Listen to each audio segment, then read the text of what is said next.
The fierce gun battle has led to a standoff between law officers and occult members of a religious compound outside of Waco this evening. He has made such statements as, "We are ready for war. I'm going to give you an opportunity to save yourself before you get blown away." The Branch Davidians, they're an offshoot of the Seventh-day Adventists, and their compound is east of Waco, about 15 miles. There's about 75 members. And the cult, we are told, is in possession of a virtual arsenal of weapons, including many AK-47s and AR-14 assault rifles. We've got a standoff that continues at this hour after two shootouts earlier today. A compound located 10 miles east of Waco in the community of Elk. 25 minutes of gunfire, automatic gunfire. The gunfire took a heavy toll on the government agents. 4 dead, 14 wounded. Officials are starting to look for answers after doomsday in Waco. This morning, investigators began sifting through the embers of the Waco compound, searching for the bodies of more than 80 cult members believed killed in the fire. Did Jesus look like the Son of God? No one thought so, except a few people in his day.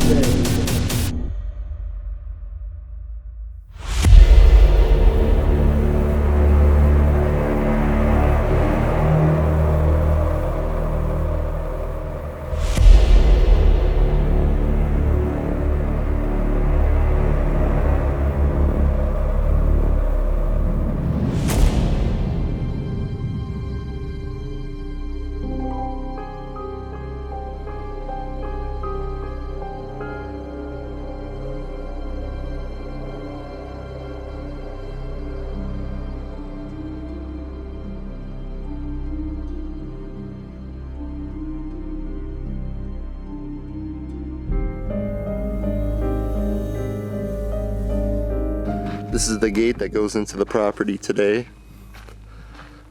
Private property. Enter at your own risk. You can actually come here publicly for a $10 donation per vehicle. I believe that house right across the street there was the house that the ATF and police stayed at when they were watching the property here from across the street.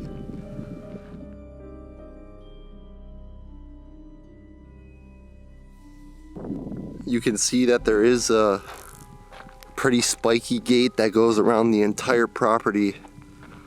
You can see just how big this place really is. But I just wanted to come over here and show you guys the front gate and that house across the street there, because this is really where it all starts, right here. We came here and the gate was actually already open, so we just head in and we're gonna go check out the property.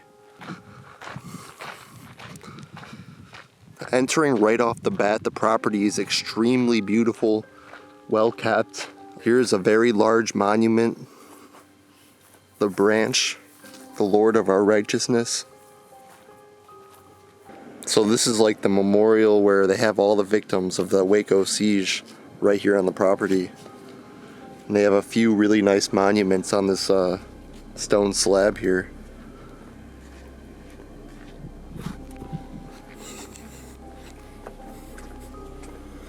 It's just so sad seeing some of these ages being so young. Like 2, 3, 11, 10. It's disturbing knowing what happened. And then being here just adds like another layer of sadness. My heart really goes out to all the families today and the victims. Mount Carmel Center on February 28, 1993, a church and its members known as the Branch Davidians came under attack by ATF and FBI agents. For 51 days, the Davidians and their leader, David Koresh, stood proudly. On April 19, 1993, the Davidians and their church were burned to the ground and 82 people perished during the siege. 18 were children, 10 years old or younger. That's so sad.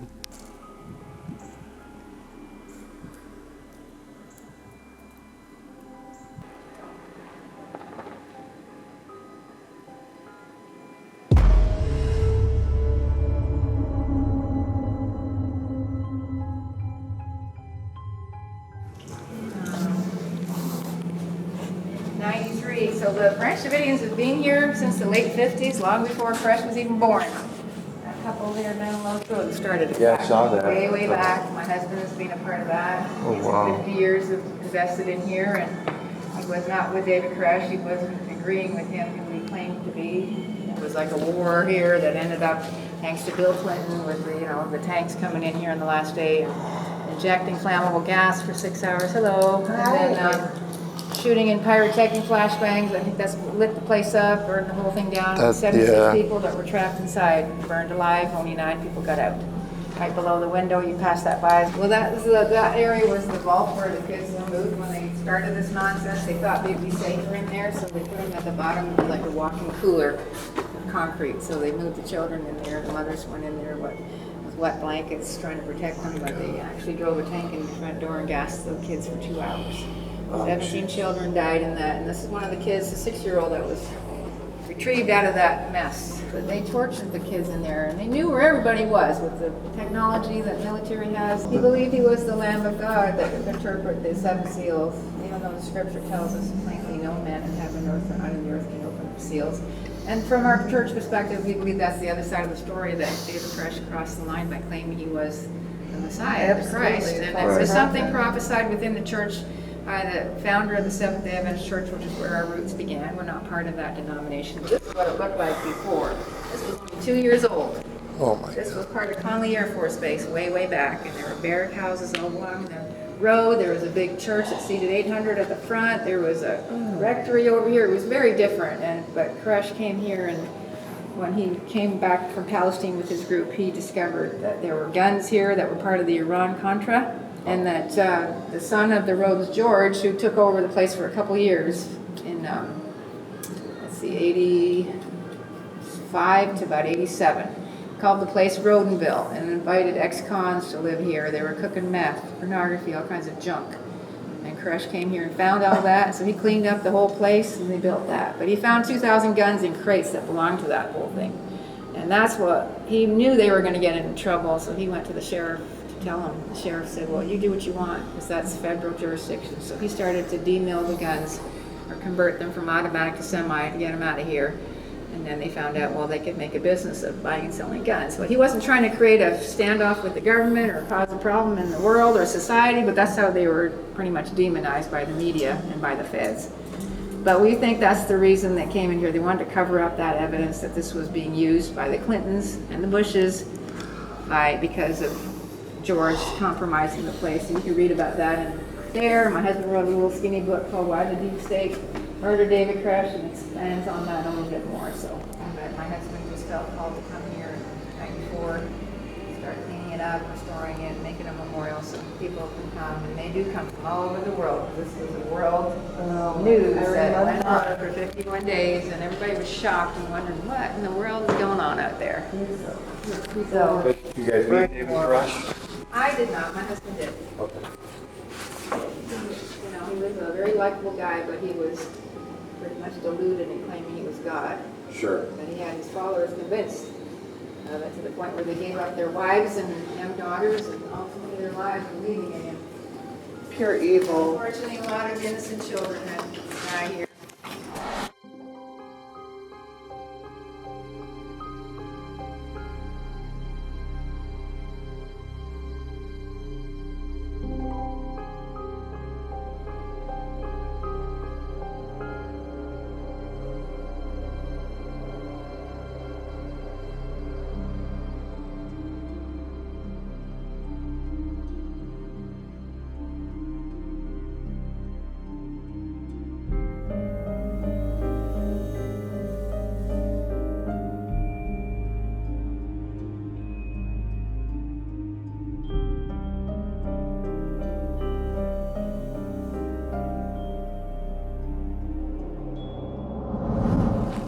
So the church I was just inside was built in 1999 over the exact location of the original church that was here when David Koresh was leading his followers. So I guess they made it to the exact scale and size of the original one. I'm not sure what the original one looked like, but I'm sure I already put in a picture or something. You can actually see some of the concrete foundation coming out from under the church there. And I'm not saying this was the church because they said the church was exactly where the new one is. So this must have been some other foundation for another building. And you can see directly behind me here is the giant swimming pool of the Branch Davidian compound that is still here.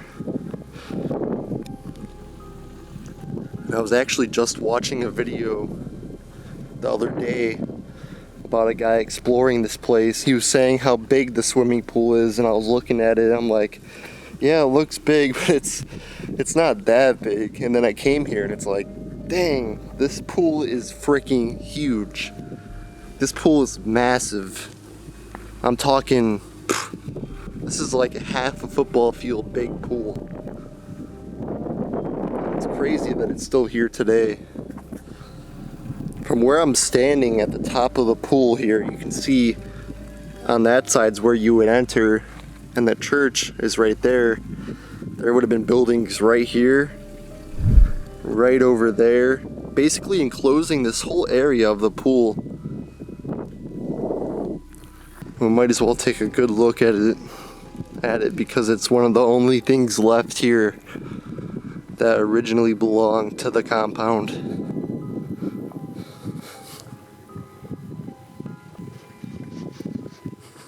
This pool is just huge. I can't get over it. You can see the steps to walk down into the pool are still here.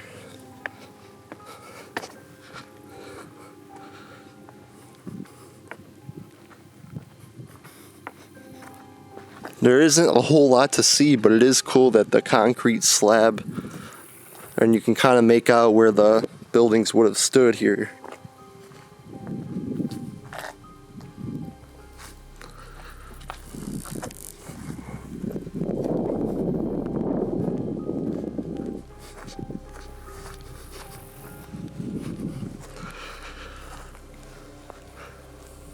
It's really quite beautiful out here.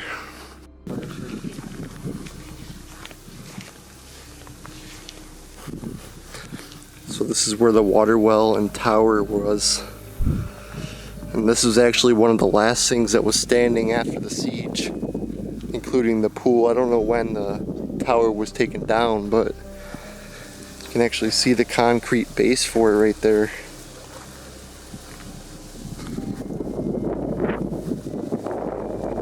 That the land is kind of raised where it was. It's kind of higher up right there.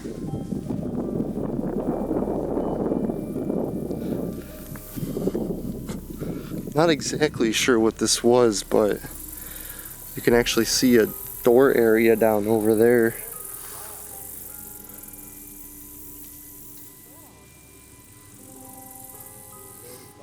You can see this on the pictures actually. If you look very closely, there's more concrete coming from this building, and it would have went right to where the water tower is I just showed you.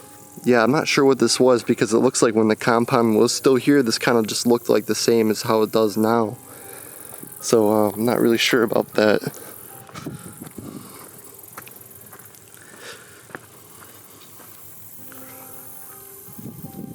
You can see there's some more concrete over here.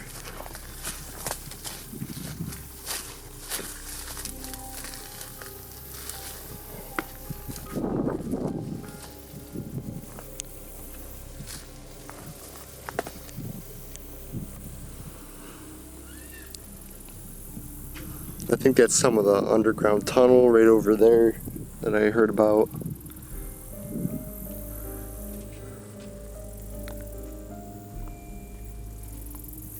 There's a doorway right there.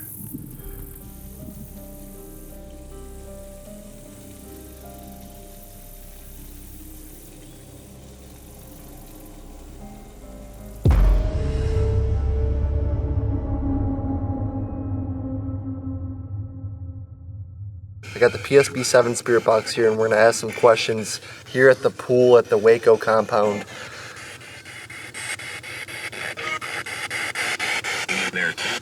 Are any of the victims that died in the terrible Waco siege still here today? I swear I heard a yeah right there. And it sounded like a little kid too. That's creepy.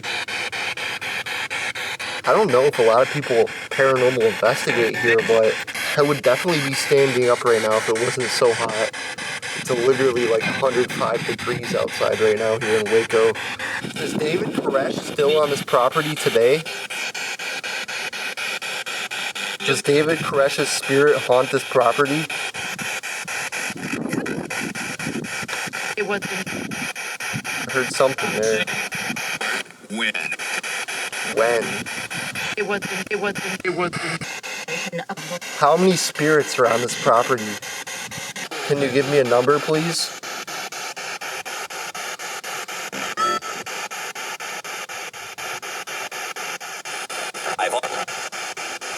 If any of the victims of the Waco siege are still here with me on this property, can you make your presence known, or can you communicate with me using this device?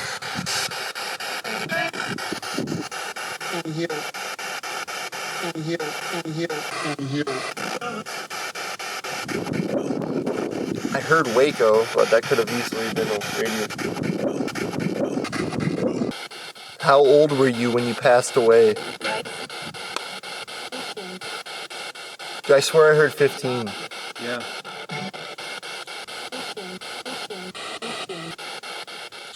That's crazy. Were you 15 when you passed away?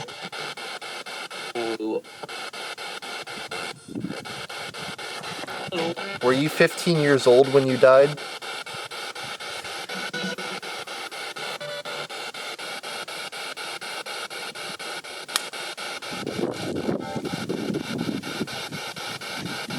Were you 15 years old when you died here?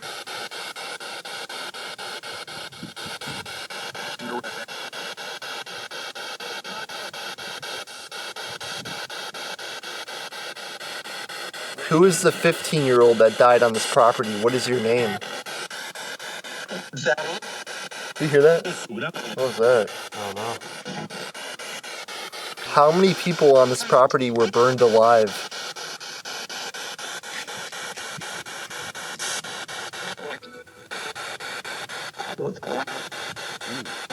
Yeah, I heard that too. Is there any negative energies that linger on this property today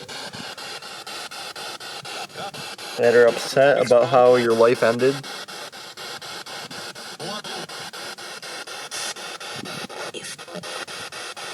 You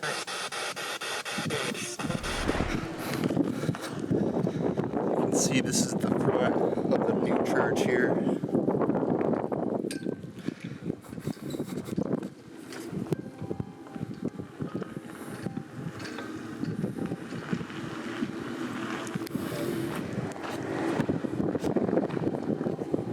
You can see there's another memorial over here at the church in remembrance of all the men, women, and children who were victimized and brutally slaughtered in the bombing of the Oklahoma City Federal Building on April 10th, 1995.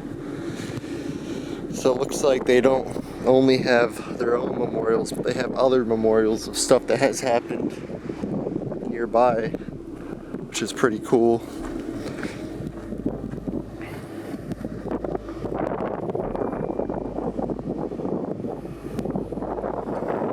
See some more stone underneath whatever this is.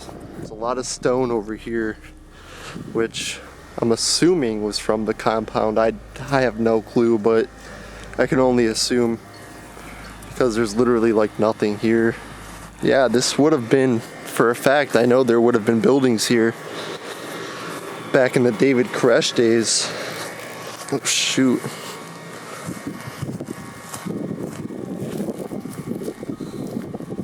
You can see actually some concrete buried underneath here. Underneath this grass back here. If you just keep looking around, you seem to come across more foundations and more remnants of what used to be here at the Davidian branch.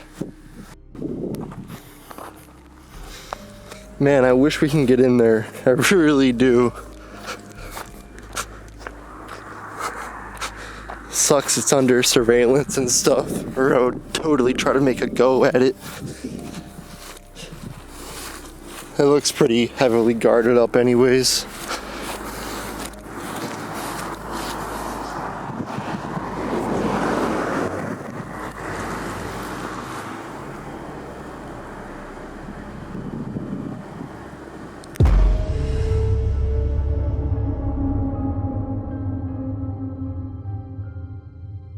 Alright you guys, so I have just arrived at the Westland Cemetery here in Waco, Texas, directly southeast of the Oakwood Cemetery.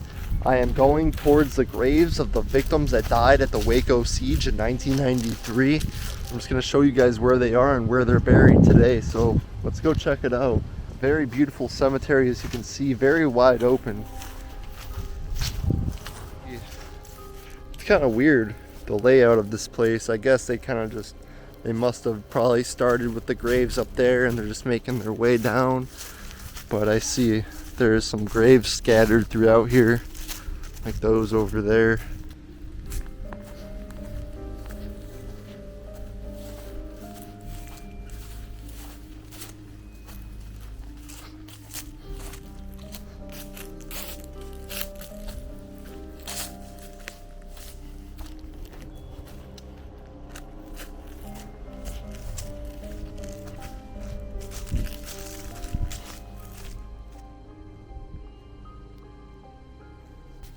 Oh yeah, unknown Martinez.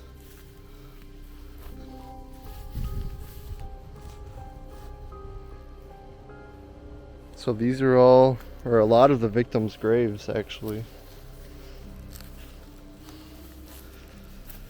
Sonia Murray, Asia Summers, unknown Jane Doe. It's so weird to see in a grave. Child Jane Doe. Kids were playing that on the bench. They were playing beyond recognition. Yeah.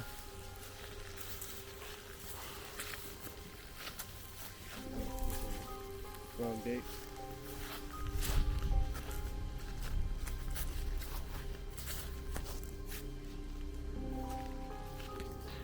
Jamie Martin.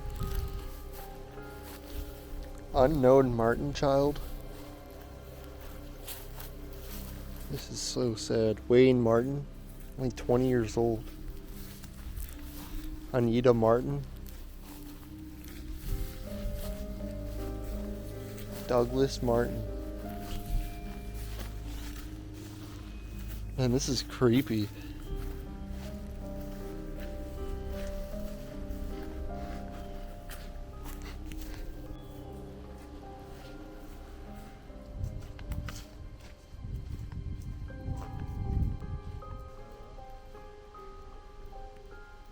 Here's the Floyd Houtman grave, which you will see online, directing you to the victims' graves.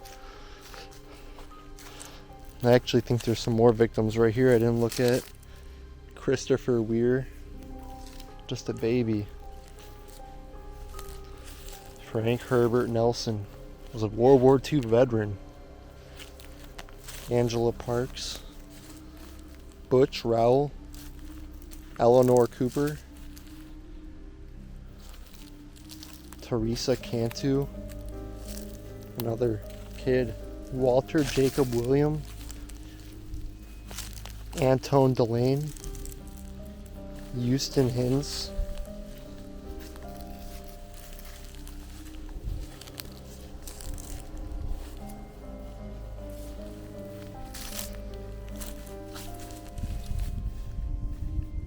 so many people died, it's actually crazy. Another veteran.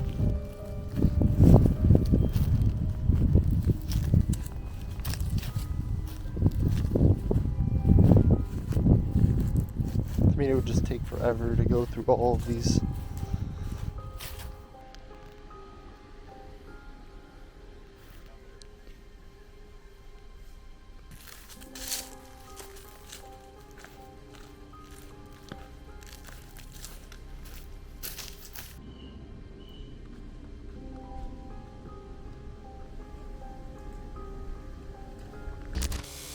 Alright guys, so that is going to wrap up this documentary. I really hope you guys enjoyed this one. I heavily debated on even coming out to Waco, so please drop a like, leave a comment of what you thought. Again, I really hope you guys enjoyed it. You know, we'll come back to it maybe. This is a story I've been wanting to do for a very long time, so I'm very happy to have finally been able to come out here. That'll wrap it up for this week. I'll catch you guys next week. Peace out.